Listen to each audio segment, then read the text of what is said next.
오늘 여러분과 함께 예배드리고 또 하나님의 말씀을 이렇게 함께 나누게 된 것, 하나님께서 제게 주시는 특별한 선물이라 생각을 합니다. 그리고 우리 정진영 목사님께도 감사를 드립니다. 열림성가대 은혜로운 찬양도 감사드리고요. 저는 정진영 목사님이 여러분 교회에 담임 목사님으로 오신 지 얼마 안 되셨죠? 그래서 제가 응원을 하러 왔습니다. 네. 근데 오늘 좀 그 마음에 깊게 좀 와닿는, 제가 정진영 목사한테 이 얘기를 해도 되는지 여쭤보질 않았는데, 정진영 목사님 동생도 목사님이세요. 그런데 아이를 낳았는데 아이가 100하루를 살고 어저께 하나님의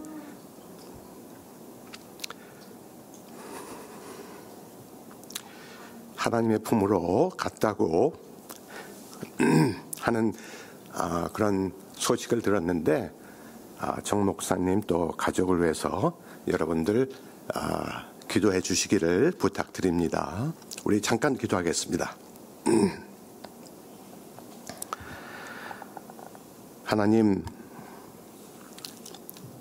이 부족한 종의 입술의 말과 마음의 묵상이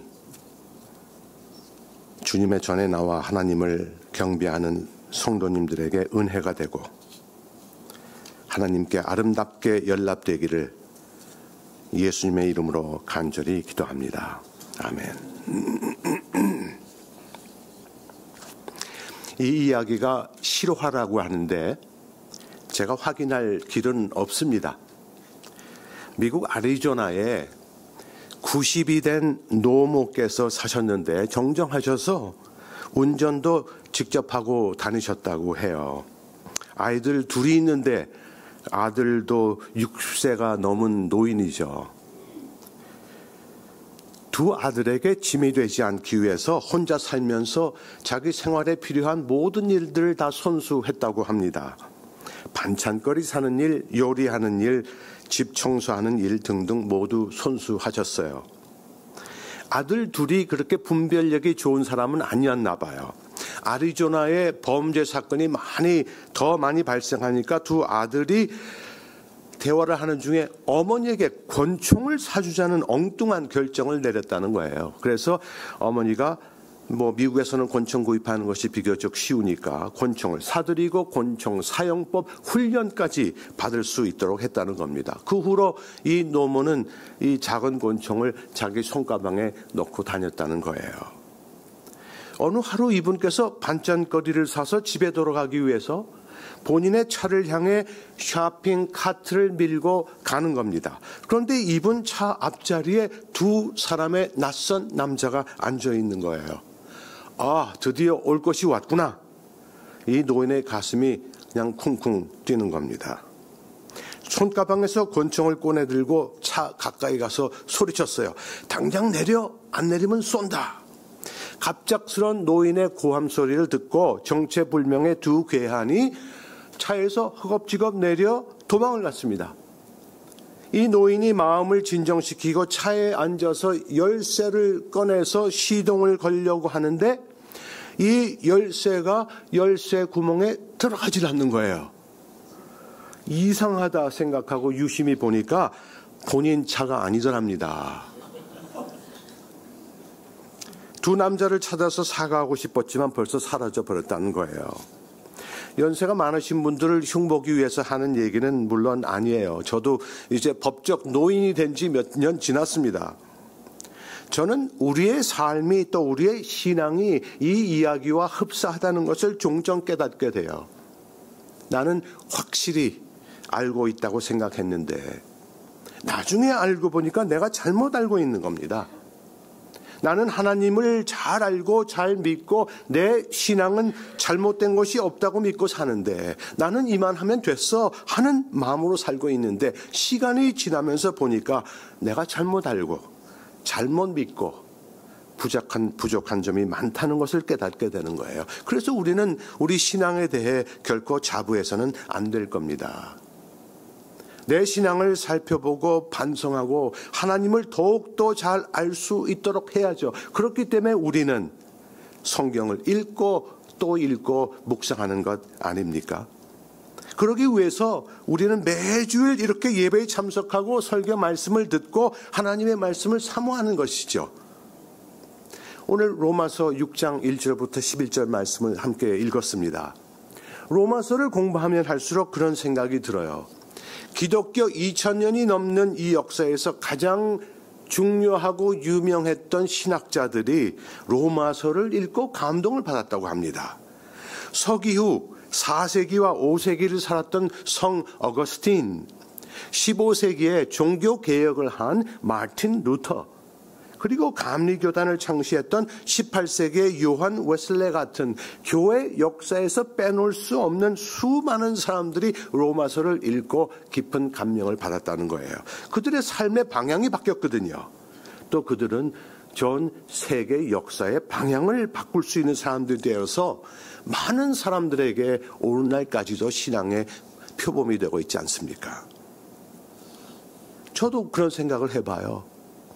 로마서를 통해서 그런 개혁적 변화를 저도 체험할 수 있을까?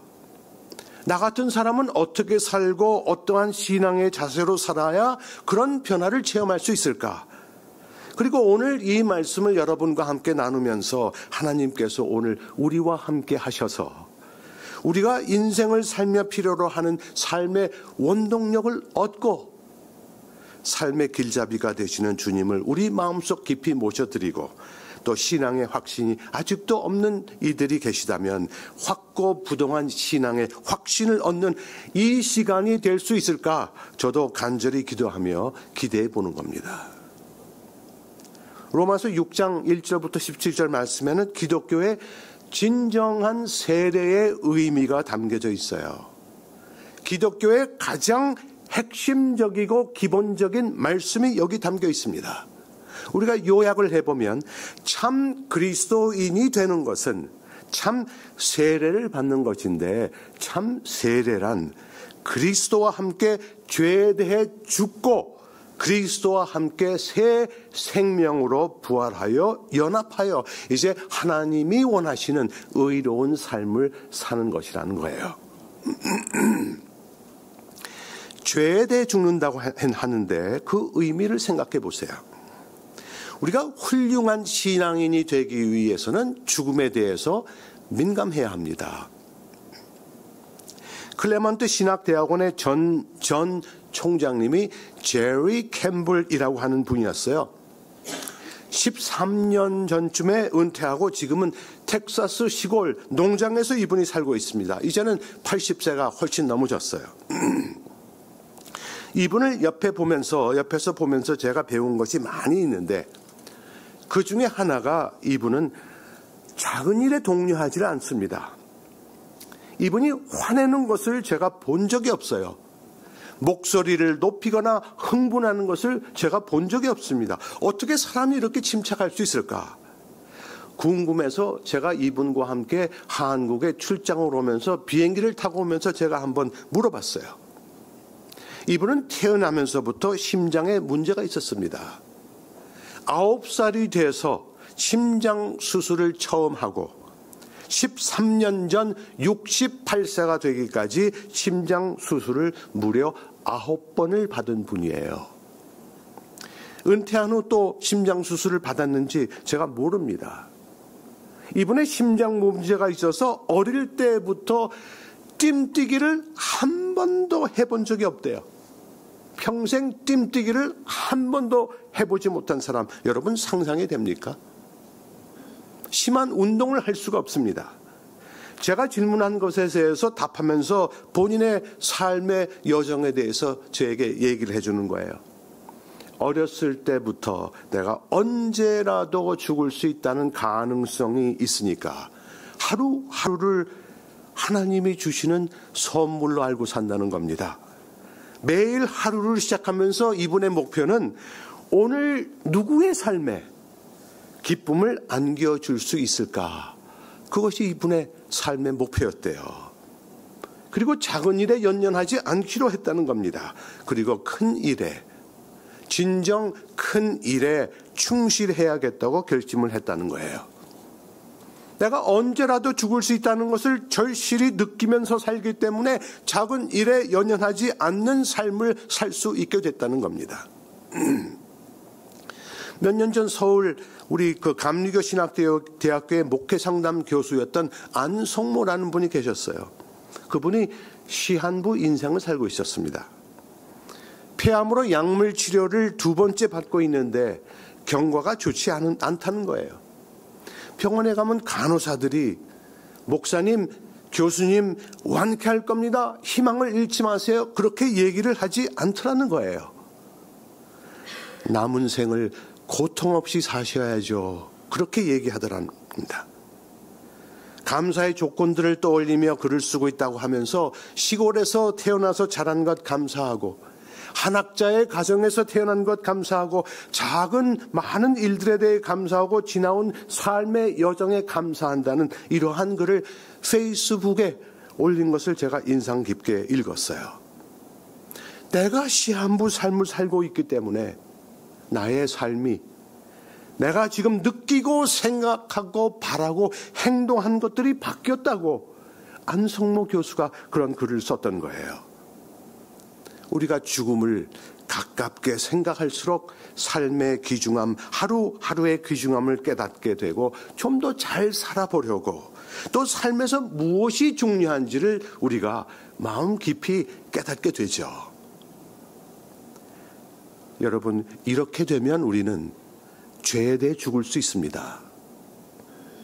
내가 평소에 그렇게 미워하던 사람도 사랑할 수 있고 나에게 그렇게 못되게 굴던 사람도 이해할 수 있는 관대함이 생기고 그토록 중요하게 생각했던 어떤 물질적 풍요함 또는 허위 의식들이 중요하지 않게 되는 거예요.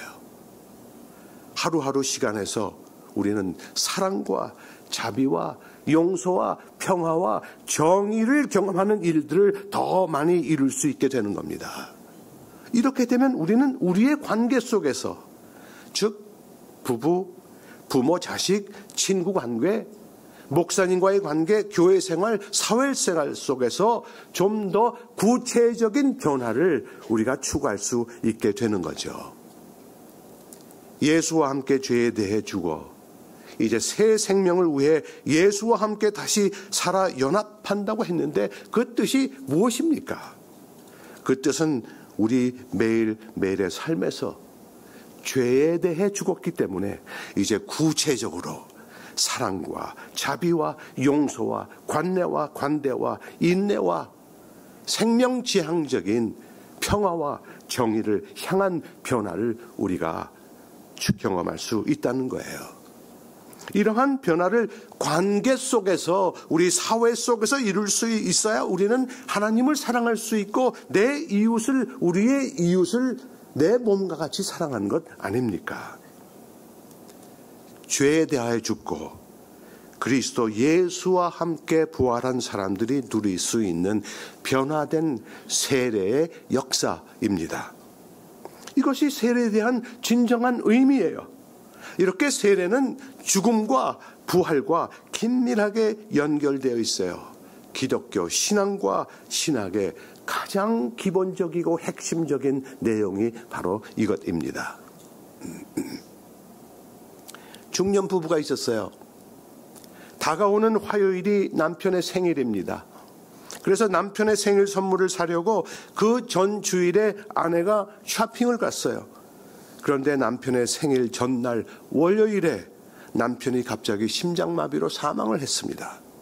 제가 목회했던 LA 연합감리교회 교인이었던 중년 부부들이 경험한 사건이에요. 숨을 거둔 남편을 바라보며 우는 겁니다. 내일이 내 남편 생일인데, 내일이 내 남편 생일인데. 남편을 위한 생일 선물도 당연히 중요합니다. 그런데 이 아내의 말을 들어보니까 남편을 조금 더 따뜻하게 대해주지 못했던 것을 후회하는 거예요. 어제 남편에게 내가 왜 그렇게 쌀쌀맞게 대했을까 후회해요. 우리가 이 세상을 언제 떠날지 어떻게 알겠습니까? 그런데 내가 매일매일 죽을 수 있다는 가능성을 안고 살고 있다는 것을 우리가 절실히 느낄 수 있다면 우리는 작은 일에 연연하지 않습니다. 하찮은 일 때문에 싸우지 않습니다. 가정에서, 교회 재직들 사회에서, 친구들과의 관계에서, 목사님과의 관계에서, 모든 사람과의 관계에서 우리는 좀 더 관대하고 인내하고 사랑하고 용서할 수 있을 겁니다. 세례를 받아 죄에 대해 죽어 부활하여 그리스도와 함께 연합한 사람의 모습이 이러한 모습이지 않습니까? 그리스도를 믿는 우리들이 우리 생활에서 일어나는 구체적인 사건들에 대해 좀 더 심각하게 신앙적으로 생각을 해야죠. 신앙은 교회에 와서 1시간 예배를 드리며 참여하는 의식만이 아니지 않습니까? 신앙은 교회에 정성스럽게 준비하여 온 헌금을 바치는 것만이 아니지 않아요. 이러한 신앙의 모습은 참 귀한 모습인데 그것보다 더 중요한 것은 참된 신앙은 우리의 삶에서 좀 더 사랑하고 용서하고 좀 더 관대하고 인내하고 생명지향적이고 정의를 추구하고 평화로운 세계를 만들어가기 위해서 노력하는 것 아닙니까? 이러한 모습이 좀 더 자연스럽게 좋은 습관으로 만들어질 수 있게 하기 위해서 우리는 매주 예배에 참석하는 것이고 헌금을 통해 헌신하는 것을 배우는 것이고 성경을 읽고 기도와 찬송을 통해 신앙의 좋은 습관을 배우려고 하는 것 아닙니까? 제가 속한 미국 연합 감리교단 남가주 교회에 다널드 쿡이라고 하는 미국 목사님이 계셨었어요. 수년 전에 돌아가셨습니다. 이분이 은퇴하기 전이었는데 건강 진단을 받으러 갔어요. 의사가 이런 검사 저런 검사 다 해보더니 전립선 암이라는 겁니다. 요즘 전립선 암을 치료하는 기술이 많이 발전되었다고 하지만 암에 걸렸다는 이 소식에 이분이 큰 충격을 받았습니다. 또 다른 의사를 찾아가 봤어요. 다 검사해보고 하는 얘기가 틀림없는 전립선 암이라는 거예요. 그리고 의사들이 하는 얘기가 이제 목사님은 10년 남짓 사실 겁니다 라고 얘기를 하더라는 겁니다. 최종 진단을 받고 2주 후에 연회에서 발간하는 신문이 있는데 이분이 그 신문에 기사를 썼어요. 나는 건강에 대해 항상 자신이 있었습니다. 전립선 암이라는 진단을 받고 큰 충격을 받았습니다. 저를 격려하고 기도해 주신 분들께 감사합니다. 이 일을 겪으면서 깨달은 것이 하나 있습니다. 역시 교회는 세상과 달라서 사랑과 동정과 연민이 많은 곳이라는 것을 직접 체험했습니다. 평소에 자전거를 매일 40km 탔는데 아직도 계속 자전거를 타고 있습니다. 제가 할 수 있을 때까지 자전거를 탈 것입니다. 새로 나온 약물 치료를 받고 있습니다. 앞으로 어려운 일들이 다가오겠지만 염려와 걱정과 불안 속에서 살지 않고 오늘 내게 주어진 그 순간순간을 적응하며 살 것입니다. 그리고 이제 제 생애 목표는 부활을 10번만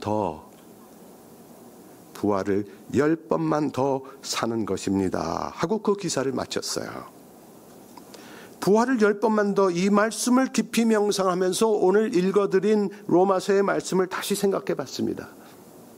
우리가 10년이라는 시간을 사는데 10년이라는 달력의 시간을 사는 것이 아니라 매년 돌아오는 부활의 역사를 체험하며 살겠다는 거예요.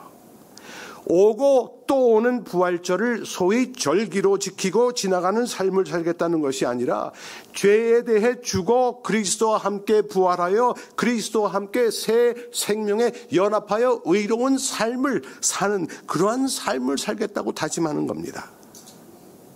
앞으로 다가올 부활절이 예배와 의식으로 끝나는 10번의 사건에 불과한 것이 아니라 부활절이 올 때마다 피를 흘리고 몸의 한 부위를 도려내고 뼈를 갈가내어 이룩하는 죽음으로부터 부활하는 그러한 삶을 살겠다는 거예요. 제가 재작년 3월에 엉덩이뼈, 고관절뼈 교체 수술을 했습니다. 오른쪽 왼쪽 엉덩이 뼈가 이렇게 널쩍하게 이렇게 둥글하게 있으면 그 안에 이렇게 소켓 같이 돼 있어서 다리에서 뼈가 올라와서 이렇게 끝에 이렇게 휘져. 그리고 공같이 생겼어요, 뼈가. 그게 이 소켓 속에 들어가서 우리가 다리를 움직이면 여기서 회전하는 것 아닙니까? 이 고관절 뼈를 전기톱으로 잘라내더라고요. 저는 마취됐었으니까 몰랐어요. 그런데 너무나 걱정도 되고 또 궁금해서 그 전날 유튜브를 찾아보니까 유튜브에 이게 다 나오더라고요. 수술하는 장면이.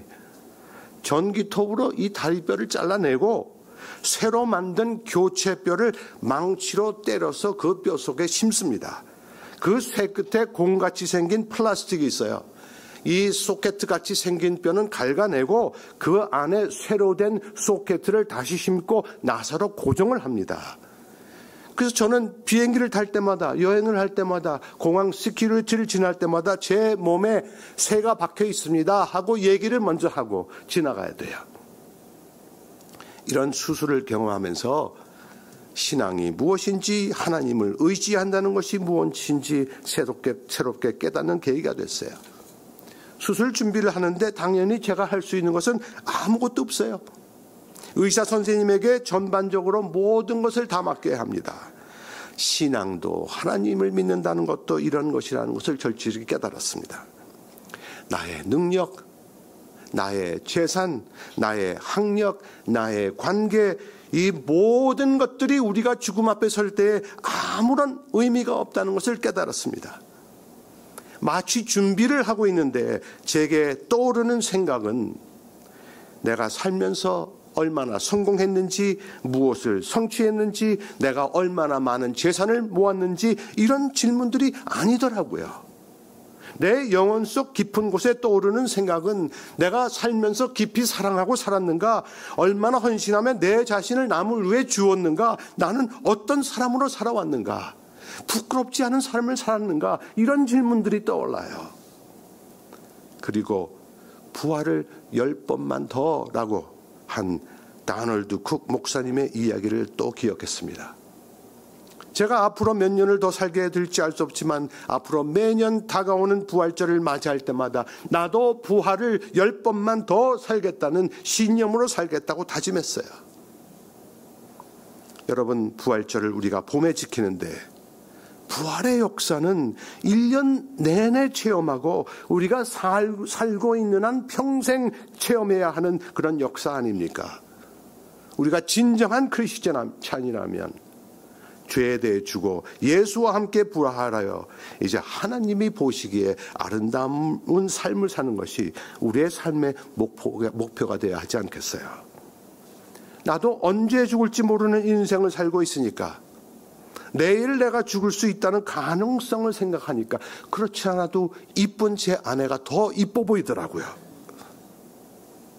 저는 42살 난 아들과 38살 난 딸이 있는데 이 딸이 때때로 매몰차게 제게 얘기를 합니다. 그런데 고관절뼈 교체 수술을 한 후에 저는 마음을 고쳐먹었어요. 좀 더 이해해 줘야지. 제가 결심을 했습니다. 저보다도 훨씬 더 젊은 나이에 교수가 됐어요. 스트레스를 얼마나 더 이렇게 많이 받으면 아빠에게 저렇게 매몰차게 얘기를 할까, 이렇게 생각하고 좀 더 이해해 주려는 마음을 제가 먹었습니다. 그러니까 이제 딸이 제게 어떻게 무슨 말을 하더라도 저는 더 이상 마음의 상처를 받지 않습니다. 작은 일에, 사사로운 감정에 너무 연연하지 말아야지.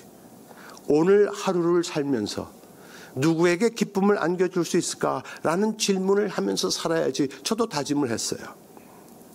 그리스도인이 된다는 것은 죄에 대해 죽어 새 생명으로 부활하여 그리스도와 함께 연합하는 겁니다. 올해는 부활절이 4월 20일이에요. 부활이 며칠인지가 중요하진 않죠.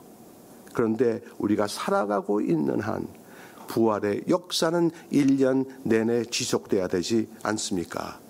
여러분, 지금부터 4월 20일 우리에게 다가올 부활절을 준비하시기 바랍니다.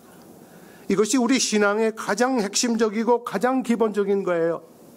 여러분의 삶 속에서 구체적인 변화를 추구하실 수 있기를 바랍니다. 여러분의 가정생활, 부부생활, 자녀와 부모 관계에서, 또 교인과의 관계에서, 목사님과의 관계에서, 사회생활에서 새로운 변화를 추구하실 수 있기를 바랍니다. 이러한 삶의 변화를 추구하는 것이 우리 기독교 신앙의 핵심입니다.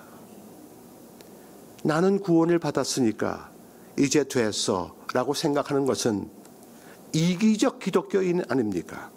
착각하고 있는 기독교인이에요.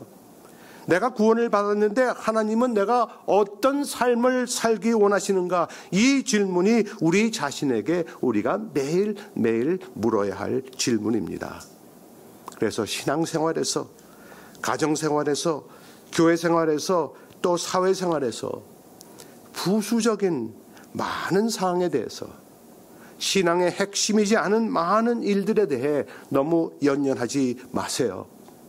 부수적인 사항들에 너무 몰입해서 부부가 이혼을 합니다. 신앙의 부수적인 사항에 너무 매달리다가 교회가 갈려지기도 하죠. 교단이 분단되기도 합니다. 부수적인 사항에 우리 자존심, 우리의 고집, 우리의 체면 모두 다 버릴 수 있기를 바랍니다. 부활을 10번만 더라는 말씀 속에 담긴 확고부동한 신앙의 자세와 인상의 결단을 경험할 수 있는 여러분과 제가 될 수 있기를 간절히 바랍니다. 아멘. 잠시 기도하겠습니다. 하나님, 우리가 인생을 살면서 너무 작은 일에 연연하고 우리의 신앙을 관계에서 실천하는데 너무 부족했습니다. 하루하루를 살아가는 우리가 모두 부활을 10번만 더라는 다짐 속에 담긴 신앙의 확신과 결심과 의지를 실현하는 삶을 살 수 있도록 도와주시옵소서. 열린 교회 성도님들은 담임 목사님 그리고 모든 사역자와 함께 한마음 한뜻으로 하나님의 사랑과 은혜 그리고 부활의 역사를 많은 사람과 나누는 삶을 살 수 있도록 인도하여 주시옵소서. 우리 주 예수 그리스도의 이름으로 간절히 기도드리옵나이다. 아멘.